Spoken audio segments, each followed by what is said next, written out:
ইন্নাল হামদুলিল্লাহ নাহমাদুহু সাল্লু আলা রাসূলিল্লাহ আম্মা বা'দ আউযু বিল্লাহি মিনাশ শাইতানির রাজীম বিসমিল্লাহির রহমানির রহিম।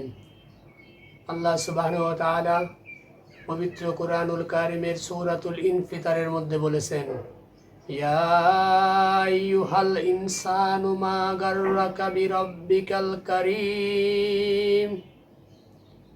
হে মানুষ, কিসে তোমাকে তোমার মহান রব থেকে ধোঁকা দিল? কি পায়া বান্দা তুমি তোমার মহান রবকে ভুলে গেলা?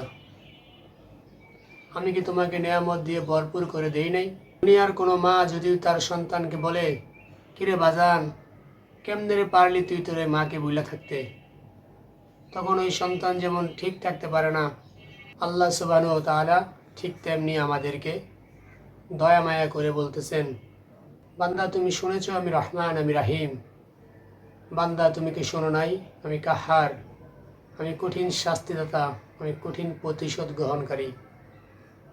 বান্দা আমি কিন্তু ধরবো হাসরের ময়দানে।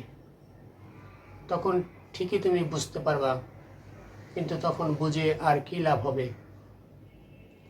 আল্লাহ সুবহানাহু ওয়া তাআলা আমাদের সবাইকে আমল করার তৌফিক দান করুক। আমিন। আসসালামু আলাইকুম ওয়া রাহমাতুল্লাহি ওয়া বারাকাতুহু।